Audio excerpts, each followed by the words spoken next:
ലോക ചരിത്രത്തോളം തന്നെ പഴക്കമുള്ളതാണ് ചാരപ്രവർത്തനം. ഒരു രാജ്യത്തിൻ്റെ നീക്കങ്ങൾ മണത്തറിയുന്നതിനും ഒരു രാജ്യത്തിൻ്റെ പ്രതിരോധ സംവിധാനങ്ങളെ ചോർത്തി നൽകുന്നതിനും ഒരു രാജ്യത്തിൻ്റെ തന്ത്രപരമായ രഹസ്യങ്ങളെ ചോർത്തി മറ്റൊരു രാജ്യത്തിന് കൊടുക്കുന്നതിനും ഈ ചാരന്മാർ അഹോരാത്രം പണിയെടുക്കുന്നുണ്ട്.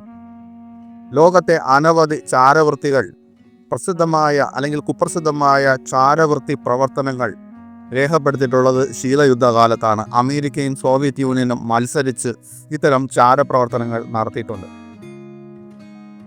ഈ ചാരപ്രവർത്തനത്തിൽ തന്നെ ഡബിൾ ഏജന്റുമാരുമുണ്ട്. ഒരു രാജ്യത്തിൻ്റെ ചാരപ്രവർത്തനത്തിന് വേണ്ടി അല്ലെങ്കിൽ ഒരു രാജ്യത്തിന് വേണ്ടി ചാരവൃത്തി ചെയ്യുമ്പോൾ തന്നെ മറ്റൊരു രാജ്യത്തിന് വേണ്ടിയും ചാരവൃത്തി ചെയ്യുന്ന ഒരു പ്രവർത്തനമാണ് ഈ ഡബിൾ ഏജന്റ് പണി.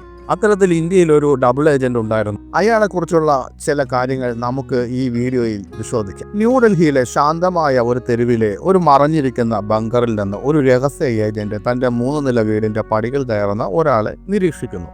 ഒരു സാധാരണ ബ്രീഫ് കേസുമായി ഇന്ത്യയുടെ ബാഹ്യ രഹസ്യാന്വേഷണ ഏജൻസിയിൽ നിന്നെടുത്ത അതീവ രഹസ്യ രേഖകളുടെ ഒരു ശേഖരം ആ ബ്രീഫ് കേസിലുണ്ട്. ആ മനുഷ്യൻ ഒരു കള്ളനാണ്. ഒരു വിദേശ ശത്രുവിനെ അട്ടിമറിക്കാനുള്ള ഉയർന്ന രാഷ്ട്രീയ ഗൂഢാലോചനയുടെ ഭാഗമായി ശക്തനായ ഒരു സഖ്യകക്ഷിക്ക് തന്ത്രപ്രധാനമായ വിവരങ്ങൾ ചോർത്തി നൽകിയതായി വിശ്വസിക്കപ്പെടുന്നു. 2023 തലക്കെട്ടുകളിൽ നിന്നുള്ള ഒരു രംഗമാണിത്. ഈ ദൗത്യം വികസിക്കുമ്പോൾ ചാരൻ വിശ്വാസവഞ്ചനയുടെയും അപകടത്തിൻ്റെയും സങ്കീർണമായ ഒരു വലയിലേക്ക് വീഴുന്നു. അതിർത്തികൾ കടന്നുള്ള ഒരു ധീരമായ രക്ഷപ്പെടലിൽ കലാശിക്കുന്നു. എന്നാൽ ഈ നെറ്റ്ഫ്ലിക്സ് ത്രില്ലറിന് പിന്നിലെ യഥാർത്ഥ കഥ വന്നത് അന്താരാഷ്ട്ര കൊലപാതക ഗൂഢാലോചനകൾ ഇന്ത്യയുടെ രഹസ്യാന്വേഷണ ഏജൻസികളുടെ തലയിൽ വന്നതിൻ്റെ ഏകദേശം 2 പതിറ്റാണ്ടുകൾക്ക് മുമ്പാണ്. 2004 ഇന്ത്യയുടെ റിസർച്ച് ആൻഡ് അനാലിസിസ് വിങ്ങിൽ അതായത് റോയ് ജോലി ചെയ്യുമ്പോഴാണ് രവീന്ദർ സിംഗ് ഒരു ചാരനായി മാറിയത്. വളരെ വിചിത്രമായ ഒരു കഥയാണിത്. ഇത് നിരവധി നാടകീയ വിവരണങ്ങളോടെ പുനർനിർമ്മിച്ചിട്ടുണ്ട്. 2023 പുറത്തിറങ്ങിയ ഖൂഫിയ ഹൗസ് ഓഫ് സ്പൈസ് മുൻ ചാരമേധാവി അമർ ഭൂഷൺ എഴുതിയ 2012 എസ്കേപ്പ് ടു നോവർ എന്ന നോവലിൻ്റെ നെറ്റ്ഫ്ലിക്സ് പതിപ്പാണ്. യഥാർത്ഥ സംഭവങ്ങളിൽ നിന്ന് പ്രചോദനം ഉൾക്കൊണ്ട് ഇതൊരു ഫിക്ഷൻ കൃതിയായി പ്രചരിപ്പിക്കപ്പെട്ടിട്ടുണ്ടെങ്കിലും ഒരു മുൻ ഇൻ്റലിജൻസ് ഉദ്യോഗസ്ഥൻ എഴുതിയ മറ്റൊരു പുസ്തകത്തിലെ വിവരണവുമായി ഇതിന് ചില ശ്രദ്ധേയമായ സമാനതകളും ചില പ്രധാന വ്യത്യാസങ്ങളുമുണ്ട്. ഇന്ത്യൻ ഇൻ്റലിജൻസിൻ്റെ നേട്ടങ്ങളുടെയും പരാജയങ്ങളുടെയും ആദ്യത്തെ കണ്ണുതുറപ്പിക്കുന്ന വിവരണം വിശദീകരിക്കുന്ന RK യാദവിൻ്റെ പുസ്തകം മിഷൻ റാ 2014 പുറത്തിറങ്ങിയത്. എന്താണ് സംഭവിച്ചു എന്ന് രേഖപ്പെടുത്തുന്ന രേഖകൾ ഒരുമിച്ച് ചേർക്കുമ്പോൾ ഒരു ഡബിൾ ഏജന്റിനെ പിടികൂടാനും സ്വന്തം സർക്കാരിനെതിരെ തിരയാൻ CIA ഒരു ഇന്ത്യൻ പൗരനെ എങ്ങനെ എന്തുകൊണ്ട് പ്രേരിപ്പിച്ചു എന്ന് മനസ്സിലാക്കാനുമുള്ള ഒരു തീവ്രമായ കഥ അതിൽ നിന്നും ചുരുളഴിയുന്നു. ആരായിരുന്നു രവീന്ദർ സിംഗ്? 80കളുടെ അവസാനത്തിലാണ് സിംഗ് ആദ്യമായി റോയിൽ ചേർന്നത്. ഒരു ചെറിയ കാല സൈനിക ജീവിതത്തിന് ശേഷം ഇന്ത്യൻ സൈന്യത്തിൽ നിന്ന് വിരമിച്ച ഒരു ലെഫ്റ്റനൻറ്റിൻ്റെ മകനും അമൃത്സറിലെ ഒരു സമ്പന്ന കുടുംബത്തിൽ നിന്നുള്ള ക്ലീൻ ഷേവ് ചെയ്ത ആളുമാണ് അദ്ദേഹമെന്നാണ് മാധ്യമ റിപ്പോർട്ടുകൾ വിശേഷിപ്പിച്ചത്. 1970 ഗൂർഖ റെജിമെൻറ്റിൽ ചേരുകയും മേജർ പദവിയിലേക്ക് ഉയരുകയും ചെയ്ത സിംഗ് ഒരു സൈനികനെന്ന നിലയിൽ തൻ്റെ സാധാരണ നിലവാരം കാരണം കൂടുതൽ സ്ഥാനക്കയറ്റത്തിലേക്ക് അവഗണിക്കപ്പെട്ടിരുന്നു. സിഖ് മതത്തിൻ്റെ ഏറ്റവും പുണ്യസ്ഥലമായ സുവർണക്ഷേത്രം പിടിച്ചെടുത്ത ഖാലിസ്ഥാൻ വിഘടനവാദികളെ ലക്ഷ്യമിട്ട് 1984 നടത്തിയ സ്റ്റിംഗ് ഓപ്പറേഷനായ ബ്ലൂ സ്റ്റാറിൽ അദ്ദേഹം പങ്കെടുത്തു. തൻ്റെ പിതാവിനൊപ്പം പ്രവർത്തിച്ചിരുന്ന ഒരു പഴയ കുടുംബ സുഹൃത്താണ് രവീന്ദർ സിംഗിനെ റോയിലേക്ക് നിയമിച്ചത്. അമൃത്സറിൽ പ്രവർത്തിച്ച സിംഗ് പ്രാദേശിക പോലീസുമായുള്ള അടുത്ത ബന്ധത്തിലൂടെ പ്രശസ്തി നേടി. പാകിസ്ഥാനിലെ രഹസ്യ പ്രവർത്തനങ്ങൾക്കായി ഉദ്ദേശിച്ച രഹസ്യ സേവന ഫണ്ടുകൾ ഉൾപ്പെടുന്ന ഒരു തട്ടിപ്പ് പദ്ധതിയിൽ അദ്ദേഹം ഉൾപ്പെട്ടതായി ആരോപിക്കപ്പെടുന്നു. സിറിയയിലെ ദമാസ്കസിലെ ഇന്ത്യൻ എംബസിയിലേക്ക് ഒടുവിൽ സിംഗിനെ നിയമിച്ചു. അവിടെ വെച്ചൊരിക്കൽ ഒരു അമേരിക്കൻ നയതന്ത്രജ്ഞന് ഡമാസ്കസ് നഗരത്തിൻ്റെ പ്രാന്തപ്രദേശത്തുള്ള ഒരു വ്യോമതാവളത്തിലേക്കുള്ള ഒരു രഹസ്യ ഇന്ത്യൻ വ്യോമസേന സന്ദർശനത്തെക്കുറിച്ച് അദ്ദേഹം വെളിപ്പെടുത്തി. ഈ സമയത്താണ് CIA അദ്ദേഹത്തെ CIയിലേക്ക് ആദ്യമായി റിക്രൂട്ട് ചെയ്തതെന്ന് സൂചനയുണ്ട്. ഇന്ത്യൻ മാധ്യമങ്ങളിലെ ഒന്നിലധികം റിപ്പോർട്ടുകൾ പ്രകാരം 1992 അല്ലെങ്കിൽ 93 സിംഗിൻ്റെ മകൾക്ക് ഗുരുതരമായി പരിക്കേറ്റു. അതുകൊണ്ട് തന്നെ അദ്ദേഹം വാഷിംഗ്ടൺ DC സ്ഥലമാറ്റത്തിന് അഭ്യർത്ഥിച്ചു. തൻ്റെ മകളുടെ ചികിത്സയ്ക്കായി ധാരാളം പണം ആവശ്യമാണെന്നും വാഷിംഗ്ടണിൽ പോസ്റ്റ് ചെയ്താൽ ചികിത്സയെ സഹായിക്കുമെന്നും സിംഗ് പറഞ്ഞതായി അക്കാലത്ത് വിദേശകാര്യ വകുപ്പിൽ പ്രവർത്തിച്ചിരുന്ന മന്ത്രി RL ഭാട്ടിയ 2004 പറഞ്ഞു. എന്നാൽ ആ അപേക്ഷ നിരസിക്കപ്പെട്ടു. പകരം ഡമാസ്കസിന് ശേഷം സിംഗിനെ ഹേഗിൽ ഒരു കൗൺസിലറായി നിയമിച്ചു. മുതിർന്ന ഉദ്യോഗസ്ഥരുമായും വിദേശ നയതന്ത്രജ്ഞരുമായും ഇടപഴകിയ അദ്ദേഹം പഞ്ചനക്ഷത്ര ഹോട്ടലുകളിൽ ആഡംബര അത്താഴ വിരുന്നുകൾ നടത്തുന്നതും ആഡംബര ജീവിതം നയിക്കുന്നതും അദ്ദേഹത്തിൻ്റെ ചിലവേറിയ പല അഭിരുചികളും താല്പര്യങ്ങളും അദ്ദേഹത്തിൻ്റെ സഹപ്രവർത്തകർ ശ്രദ്ധിക്കുന്നുണ്ടായിരുന്നു. അദ്ദേഹത്തിൻ്റെ സാധാരണ വരുമാന സ്രോതസ്സുകളിൽ നിന്ന് വ്യത്യസ്തമായി അദ്ദേഹം ആഡംബര സ്വത്ത് സമ്പാദിച്ചിട്ടുണ്ടെന്ന് റോയിലെ എല്ലാവർക്കും അറിയാമായിരുന്നു. എന്നാൽ മുതിർന്ന ചില ഉദ്യോഗസ്ഥരോടുള്ള അദ്ദേഹത്തിൻ്റെ കൂറ് കാരണം ആരും അദ്ദേഹത്തിനെതിരെ ഒരു നടപടിയും സ്വീകരിക്കാൻ ധൈര്യപ്പെട്ടില്ലെന്ന് യാദവ് തൻ്റെ പുസ്തകത്തിൽ എഴുതി. ഇന്ത്യയിലെ ഏറ്റവും ധനികനായ ഉദ്യോഗസ്ഥനാണെന്ന് കോക്ടെയിൽ സർക്കിളുകളിൽ അദ്ദേഹം പരസ്യമായി അവകാശപ്പെട്ടിരുന്നു. എന്നാൽ റോയിലെ ആർക്കും അദ്ദേഹത്തിൻ്റെ സമ്പത്തിൻ്റെയും ആഡംബര ജീവിതശൈലിയുടെയും ഉറവിടത്തെ ചോദ്യം ചെയ്യാൻ ധൈര്യമുണ്ടായില്ല. 2000-ൻ്റെ തുടക്കത്തിൽ സിംഗ് ന്യൂഡൽഹിയിലേക്ക് മടങ്ങി റോ ആസ്ഥാനത്ത് ജോയിൻറ്റ് സെക്രട്ടറിയായി ജോലി ചെയ്തു. റോയുടെ തെക്ക് കിഴക്കൻ ഏഷ്യൻ പ്രവർത്തനങ്ങളിൽ അദ്ദേഹം ശ്രദ്ധ കേന്ദ്രീകരിച്ചു. എന്നാൽ ഒരു സാധാരണക്കാരനായ ഏജന്റ് എന്ന് അദ്ദേഹത്തിൻ്റെ സഹപ്രവർത്തകർ വിശേഷിപ്പിക്കപ്പെട്ട ആൾ ഒരു രഹസ്യം മറച്ചു വെക്കുകയായിരുന്നു. അയാൾ ഒരു ഡബിൾ ഏജന്റായിരുന്നു എന്ന്. 2023 അവസാനത്തോടെ സിംഗിൻ്റെ സഹപ്രവർത്തകർ അദ്ദേഹം വളരെ അന്വേഷണാത്മകമായ രീതിയിൽ പ്രവർത്തിക്കുന്നതായി ശ്രദ്ധിക്കാൻ തുടങ്ങി. അതായത് ആവശ്യമില്ലാത്ത കാര്യങ്ങളിൽ ഏർപ്പെടുകയും ആവശ്യമില്ലാത്ത കാര്യങ്ങളെക്കുറിച്ച് അന്വേഷിക്കുകയും ഡിപ്പാർട്ട്മെൻറ്റിന് പുറത്തുള്ള ചില വിഷയങ്ങളെക്കുറിച്ച് തിരക്കുകയും രഹസ്യമായി സൂക്ഷിച്ചിരിക്കുന്ന ചില കാര്യങ്ങളെക്കുറിച്ച് അമിതമായി അന്വേഷിക്കുകയും ചെയ്യുന്ന ഒരു സ്വഭാവം അദ്ദേഹത്തിനുള്ളതായി അവർ ശ്രദ്ധിക്കാൻ തുടങ്ങി. വകുപ്പിൻ്റെ പരിധിക്ക് പുറത്തുള്ള വിഷയങ്ങളെക്കുറിച്ച് പറയുകയും ഫോട്ടോസ്റ്റാറ്റ് മെഷീന് സമീപം നിരവധി സമയം ചിലവഴിക്കുകയും ചെയ്യുന്നതായി അവർ ശ്രദ്ധിച്ചു. ഒരു ഉദ്യോഗസ്ഥൻ മേധാവിയായ ഭൂഷണെ സമീപിച്ചു. അന്ന് അദ്ദേഹം റോയിലെ ആഭ്യന്തര ഭീഷണികൾ നിരീക്ഷിച്ചിരുന്ന കൗണ്ടർ ഇൻ്റലിജൻസ് ആൻഡ് സെക്യൂരിറ്റി വിഭാഗത്തിൻ്റെ ചുമതലയുള്ള സീനിയർ സെക്രട്ടറി ആയിരുന്നു. ഭൂഷൺ പ്രാഥമികമായി ചില അന്വേഷണങ്ങൾ ആരംഭിച്ചു. രബീന്ദർ സിംഗ് അവരുടെ നിരീക്ഷണത്തിലായി. അദ്ദേഹത്തിൻ്റെ വീട്ടിലും ഓഫീസിലും രഹസ്യ ക്യാമറകൾ സ്ഥാപിച്ച ഏജന്റുമാർ അദ്ദേഹത്തിൻ്റെ ഫോണുകൾ ചോർത്തി. അതിഥികൾ വന്നു പോകുമ്പോൾ സിംഗുമായുള്ള സംഭാഷണങ്ങളുടെ വീഡിയോ ഓഡിയോ റെക്കോർഡിങ്ങുകൾ നിരീക്ഷിക്കാൻ തെരുവിലൊരു മിനി കൺട്രോൾ റൂം തന്നെ തുറന്നു. സിംഗിൻ്റെ ഓരോ നീക്കവും 20-ലധികം ഏജന്റുമാർ ട്രാക്ക് ചെയ്യുന്നുണ്ടായിരുന്നു. റോയിൽ നിന്ന് സിംഗ് രഹസ്യ വിവരങ്ങൾ ശേഖരിച്ച് CIA വേണ്ടി പ്രവർത്തിക്കുന്നുവെന്ന് കരുതപ്പെടുന്ന ഒരു അജ്ഞാത ഹാൻഡിലർക്ക് കൈമാറുന്നുണ്ടെന്ന് വയർ ടാപ്പുകൾ സൂചിപ്പിക്കുന്നു. സിംഗ് ഒരു കൊറിയർ വഴി സിംഗ് എങ്ങനെയോ രേഖകൾ കൈമാറുന്നുണ്ടെന്ന അനുമാനത്തിലാണ് നിരീക്ഷണ സംഘം പ്രവർത്തിച്ചിരുന്നത്. എന്നാൽ മതിയായ തെളിവുകൾ ശേഖരിക്കാനോ സിംഗിനെ പിടികൂടാനോ കഴിയുന്നതിന് മുമ്പ് തന്നെ നിരീക്ഷിക്കുന്നുണ്ടെന്ന് സംശയിക്കുന്ന ആൾക്ക് അറിയാത്തിടത്തോളം കാലം മാത്രമേ നിരീക്ഷണം ഫലപ്രദമാകൂ എന്ന തത്വം ഇവിടെയും സംഭവിച്ചു. താൻ നിരീക്ഷിക്കപ്പെടുന്നു എന്ന് സിംഗിന് മനസ്സിലായി. അമേരിക്കയിൽ തൻ്റെ മകളുടെ വിവാഹ നിശ്ചയ ചടങ്ങിൽ പങ്കെടുക്കാൻ വേണ്ടി സിംഗ് ജോലിയിൽ നിന്ന് അവധിക്ക് അപേക്ഷിച്ചു.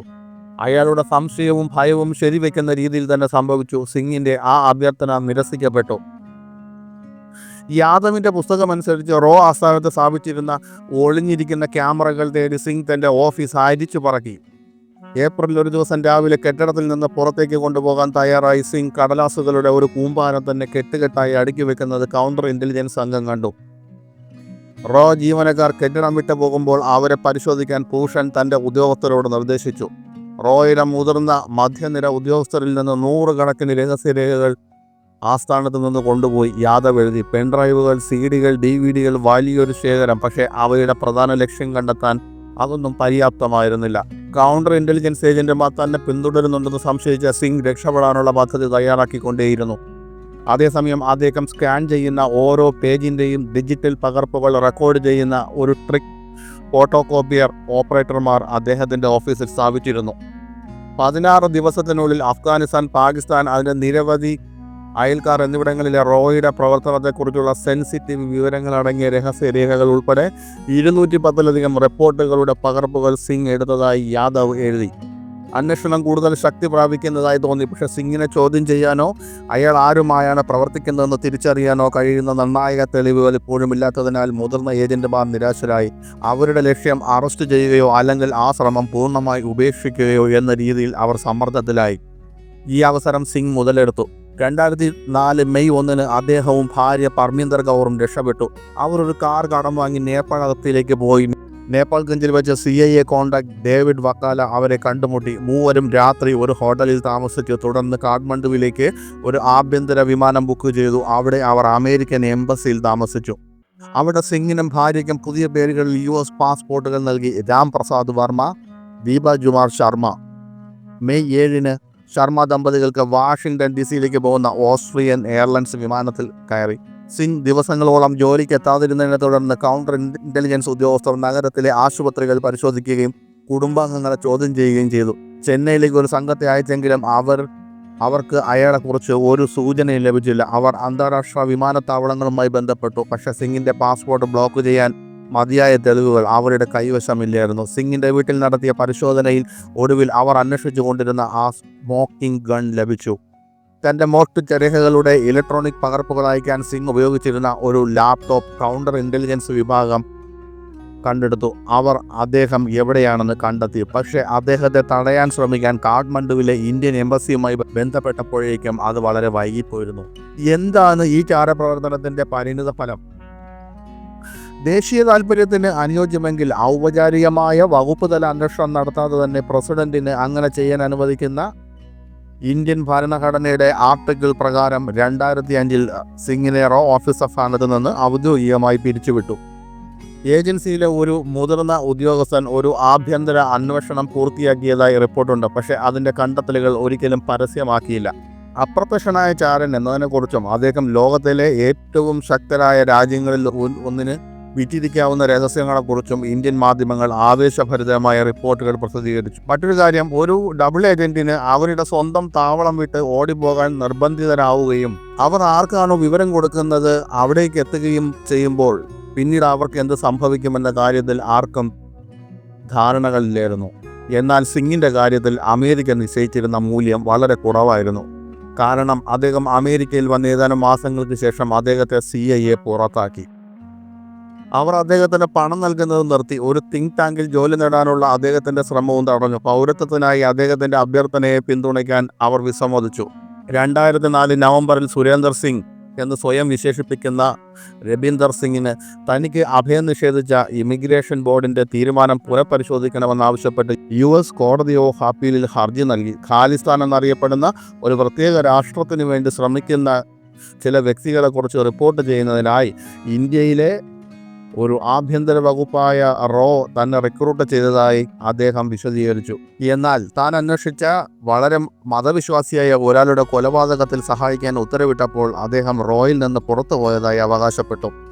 1 വർഷത്തോളം സുഹൃത്തുക്കളോടൊപ്പം ഒളിവിൽ കഴിഞ്ഞ ശേഷം സ്വന്തം പാസ്പോർട്ട് ഉപയോഗിച്ച് US വന്നതായും ഇന്ത്യയിലേക്ക് മടങ്ങിയെത്തിയാൽ കൊല്ലപ്പെടുമെന്നും സിംഗ് കോടതിയിൽ പറഞ്ഞു. എന്നാൽ സിംഗിൻ്റെ അഭയാഭ്യർത്ഥന വിശ്വസനീയമല്ലെന്ന് കണ്ടെത്തിയതിനാൽ ഇമിഗ്രേഷൻ ജഡ്ജി അത് നിരസിച്ചു. തുടർന്നുള്ള അപ്പീലിൽ റോ എന്ന സംഘടന നിലനിൽക്കുന്നുണ്ടെന്ന് സ്ഥിരീകരിക്കുന്ന തെളിവുകളൊന്നും ഇല്ല എന്നതിൻ്റെ അടിസ്ഥാനത്തിൽ അദ്ദേഹം തീരുമാനം ശരിവച്ചു. എന്നാൽ സിംഗിൻ്റെ അഭയാഭ്യർത്ഥനയെക്കുറിച്ച്, അഭയാർത്ഥിയായി അവിടെ തുടരാൻ അനുവദിക്കണമെന്ന അപേക്ഷയെക്കുറിച്ച് ഔദ്യോഗിക രേഖകളൊന്നും ഇല്ലെങ്കിലും അദ്ദേഹത്തിന് അമേരിക്കയിൽ തുടരാൻ അനുവാദമുണ്ടായിരുന്നു. കാര്യം ഇങ്ങനെയൊക്കെയാണെങ്കിലും 2016 രബീന്ദർ സിംഗ് ഒരു റോഡ് അപകടത്തിൽ കൊല്ലപ്പെട്ടു. മരിക്കുന്നതിന് മുമ്പ് സിംഗ് തൻ്റെ കുടുംബത്തോടൊപ്പം ന്യൂയോർക്ക്, മേരിലാൻഡ്, വെർജീനിയ എന്നിവിടങ്ങളിൽ വർഷങ്ങളോളം ചിലവഴിച്ചതായി മാധ്യമ റിപ്പോർട്ടുകൾ പറയുന്നു. ഇതിനകത്ത് തെളിഞ്ഞു വരുന്ന ചില സംശയങ്ങളുണ്ട്. ഒന്ന്, US-ന് ഇന്ത്യയെ ചാരപ്പണി ചെയ്യേണ്ടതിൻ്റെ ആവശ്യം എന്തായിരുന്നു? ഈ ഏജന്റിന് എങ്ങനെ രക്ഷപ്പെടാൻ കഴിഞ്ഞു? എന്താണ് ഇവിടെ നിന്ന് അറിയാൻ ആഗ്രഹിക്കുന്നത്? ഇന്ത്യയുടെ ഏറ്റവും അടുത്ത അയൽക്കാർ, പ്രത്യേകിച്ച് പാകിസ്ഥാൻ, അഫ്ഗാനിസ്ഥാൻ എന്നിവയിലെ തീവ്രവാദ പ്രവർത്തനത്തെക്കുറിച്ചുള്ള രഹസ്യാന്വേഷണം മുതൽ ഇറാഖിൽ നശീകരണ ആയുധങ്ങൾ ഉണ്ടെന്നതിൻ്റെ തെളിവുകൾ വരെ ഇന്ത്യയിൽ നിന്ന് അമേരിക്കയ്ക്ക് നേടാൻ സാധിച്ചുവെന്ന് നിരവധി സിദ്ധാന്തങ്ങൾ ഉയർന്നു വന്നിട്ടുണ്ട്. അത് വെറും സിദ്ധാന്തങ്ങൾ മാത്രമാണ്. അടുത്തത്, പൊക്രാൻ പരീക്ഷണങ്ങൾ എന്നറിയപ്പെടുന്ന നമ്മുടെ ആണവ പരീക്ഷണങ്ങൾ. ഈ ആണവ പരീക്ഷണങ്ങൾ നടക്കുമെന്നുള്ള വിവരങ്ങൾ മനസ്സിലാക്കുന്നതിൽ അമേരിക്ക പരാജയപ്പെട്ടിരുന്നു. ഇനി അങ്ങനെ എന്തെങ്കിലും ആണവ പരീക്ഷണം ഇന്ത്യ പ്ലാൻ ചെയ്യുന്നുണ്ടോ എന്നതിൻ്റെ വിവരങ്ങളായിരിക്കാം എന്ന് ചിലർ പറയുന്നു. എന്തായാലും സിംഗിന് അത്ര വലിയ സംഭവങ്ങളൊന്നും കൈമാറാൻ സാധിച്ചില്ല എന്ന് തന്നെയാണ് ചില റിപ്പോർട്ടുകൾ പറയുന്നത്. റോ ഒരിക്കലും അവർ നടത്തിയ ആഭ്യന്തര അന്വേഷണങ്ങൾ പരസ്യമാക്കിയില്ലെങ്കിലും സിംഗ് സംഭവത്തിൻ്റെ പശ്ചാത്തലത്തിൽ 1968 റോ ഏജൻസി രൂപീകരിച്ച ശേഷം അവരുടെ 8 പ്രധാന പ്രവർത്തകരെ കാണാതായതായി സ്ഥിരീകരിച്ചു. എന്നാൽ ഈ വെളിപ്പെടുത്തൽ കോളിളക്കമുണ്ടാക്കി. കാരണം സമൂഹത്തിൽ ഇത് ഗണ്യമായ പ്രതിഷേധത്തിന് കാരണമായി. റോയിലെ ഉദ്യോഗസ്ഥരുടെയും അവരുടെ തീരുമാനങ്ങളുടെയും പ്രവർത്തനങ്ങളുടെയും സമഗ്രതയെക്കുറിച്ചുള്ള ചോദ്യങ്ങളും സംശയങ്ങളുമാണ് ഉയർന്നു വന്നത്.